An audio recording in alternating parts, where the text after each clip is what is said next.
Hello, bachcho. Let's read the question. The question says, why did various classes and groups of Indians participate in the civil disobedience movement? तो सवाल हमसे ये पूछा जा रहा है कि अलग अलग डिफरेंट क्लास और ग्रुप के लोगों ने इस सिविल डिसओबीडियंस मूवमेंट में क्यों पार्टिसिपेट किया था। चलिए देखते हैं आंसर क्या है। तो नंबर 1 इज रिच पीजेंट्स। क्यों किया था, चलिए देखते हैं। The rich peasants like Patidars of Gujarat and Jats of Uttar Pradesh were producer of commercial crop.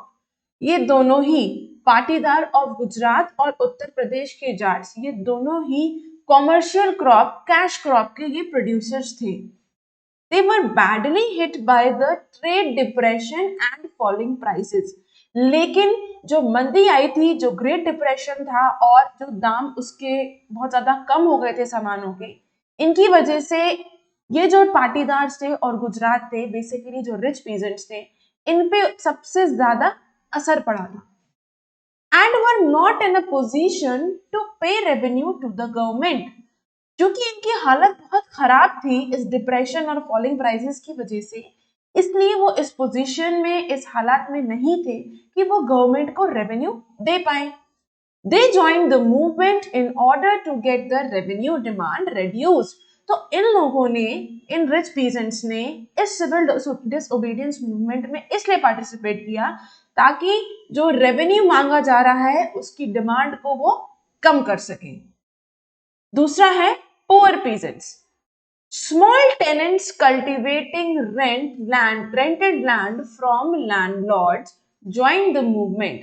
जो small tenants थे, जो कि ये लैंडलॉर्ड्स की जमीनों पर कल्टीवेशन करते थे, जुताई करते थे, उन्होंने इस मूवमेंट को क्यों ज्वाइन किया? विद द होप, इस उम्मीद से ज्वाइन किया that their unpaid rent to the landlord would be remitted, कि जो रेंट देना अभी बाकी है लैंडलॉर्ड्स को, वो रेंट माफ कर दिया जाएगा। क्यों? Because due to depression they were not in a position to pay the rent. क्योंकि मंदी की वजह से ही, ग्रेट डिप्रेशन की वजह से ही इनकी भी हालत इतनी अच्छी नहीं थी कि वो लैंडलॉर्ड्स को रेंट दे सके। तो इसलिए इन लोग ने भी इस सिविल डिसओबीडियंस मूवमेंट में पार्टिसिपेट किया ताकि जो इनका बचा हुआ रेंट है वो माफ कर दिया जाएगा। Congress did not support this campaign. Congress ने इस कैंपेन को सपोर्ट नहीं किया, being apprehensive of the raising issues. Congress को इस बात का डर था कि अगर इस कैंपेन को सपोर्ट करेंगे तो बहुत सारे हमारे सामने मुद्दे खड़े हो जाएंगे that might upset the rich peasants and landlords, जिसकी वजह से जो रिच पीजेंट्स हैं और जो लैंडलॉर्ड्स हैं वो हमसे नाराज हो जाएंगे। तो इसलिए कांग्रेस ने इनकी कैंपेन को, इनकी डिमांड को नहीं माना, पुअर पीजेंट्स की डिमांड को नहीं माना, इस डर से कि जो रिच पीजेंट्स हैं और जो लैंडलॉर्ड्स हैं ये हमसे नाराज हो जाएंगे। तीसरा है बिजनेस क्लास ने पार्टिसिपेट किया था। क्यों? They wanted protection against import of foreign goods and a rupee sterling foreign exchange ratio that would discourage imports. तो बिजनेस क्लास क्या चाह रहा था? वो फॉरेन एक्सचेंज, फॉरेन गुड्स के इंपोर्ट पर और रुपी स्टर्लिंग फॉरेन एक्सचेंज के रेशियो पर, दोनों पर प्रोटेक्शन मांग रहा था कि इंपोर्ट कम कर दिया जाए, जिससे कि उनके जो उन्हीं के कंट्री, जो इंडिया का जो सामान है वो बिक सके, क्योंकि अगर इंपोर्ट होता रहेगा तो उनके सामान को कोई नहीं पूछेगा। They formed the Indian Industrial and Commercial Congress IICC in 1920. ये बिजनेस ऑर्गेनाइजेशन है। And the federation of the Indian chamber of commerce and industries, जिसे फिक्की कहते हैं, इन 1927। ये दोनों ही बिजनेस ऑर्गेनाइजेशंस फॉर्म करी थी। प्रोमिनेंट इंडस्ट्रियलिस्ट, बड़े बड़े जो इंडस्ट्रियलिस्ट थे, कौन? Purushottam Das, Thakur Das and G D. Birla attacked the colonial control over the Indian economy. इन दोनों ने, जो बड़े बड़े इंडस्ट्रियलिस्ट थे, इन दोनों ने जो कॉलोनियल गवर्नमेंट अभी तक इंडिया के इकोनॉमी पे कंट्रोल करी हुई थी, उन लोगों ने कॉलोनियल गवर्नमेंट पर अटैक किया, उनको क्रिटिसाइज किया। तो ये थे business class groups. Then and supported the civil disobedience movement, और इन्होंने सिविल डिसओबीडियंस मूवमेंट को सपोर्ट किया. देन इंडस्ट्रियल वर्किंग क्लास, इन्होंने क्यों सपोर्ट किया था? They participated in the movement only in Nagpur session. इस इंडस्ट्रियल वर्किंग क्लास ने सिर्फ नागपुर के सेशन में ही इस सिविल डिसओबीडियंस मूवमेंट में पार्टिसिपेट किया था. They maintained a distance from the movement. इन वर्किंग क्लास ने इस मूवमेंट से थोड़ी दूरी बना के रखी थी, डिस्टेंस मेंटेन करके रखा था. क्यों? कब? When industrialist came closer to Congress.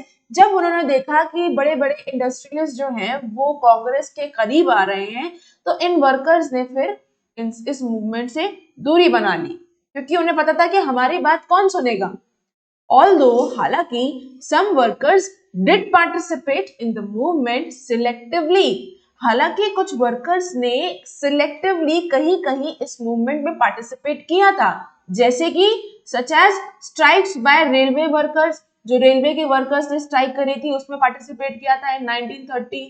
Dock worker strike in 1932, जो बंदरगाह पे लोग काम कर रहे थे वर्कर्स, उनके साथ मिलकर इस मूवमेंट में पार्टिसिपेट किया था इन 1932. माइन वर्कर्स इन छोटा नागपुर इन 1930, छोटा नागपुर में जो खदानों में वर्कर्स थे, जो लोग काम कर रहे थे, उनके साथ मिलकर इन लोगों ने इस सिविल डिसओबीडियंस मूवमेंट में पार्टिसिपेट किया था इन 1930. तो सिलेक्टिवली उन्होंने पार्टिसिपेट किया रेलवे वर्कर्स के साथ, डॉक वर्कर्स के साथ एंड माइन वर्कर्स के साथ. Congress was not interested to include workers demand.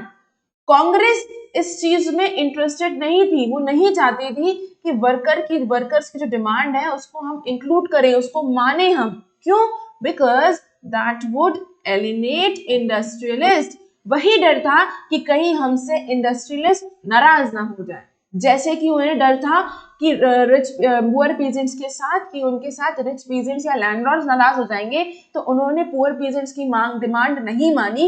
इसी तरीके से कांग्रेस ने इस इंडस्ट्रियलिस्ट वर्किंग क्लास की भी डिमांड इंटरेस्टेड नहीं थे इनकी डिमांड मानने में, क्योंकि वो ये सोच रहे थे कि इनकी डिमांड अगर हम मान लेंगे तो ये जो इंडस्ट्रियलिस्ट है ये हमसे अलग हो जाएंगे, हमसे नाराज हो जाएंगे. Then women in urban areas, women of high caste families. शहरों में कौन? हाई कास्ट फैमिलीज की विमेन्स, और ग्रामीण क्षेत्र में रूरल एरियाज में फ्रॉम रिच पीजेंट्स, जो रिच पीजेंट्स की औरतें थी, और अर्बन एरिया में जो हाई क्लास फैमिलीज की औरतें थी, household participated in the movement. इन दोनों ने ही इस मूवमेंट में, सिविल डिसओबीडियंस मूवमेंट में पार्टिसिपेट किया था. विद द थॉट, क्या सोचकर? That it is their sacred duty to serve the nation, कि ये उनकी पुण्य ड्यूटी है, उनकी ये ड्यूटी है, ये जिम्मेदारी है, उनका कर्तव्य है कि उन्हें देश की सेवा करनी है.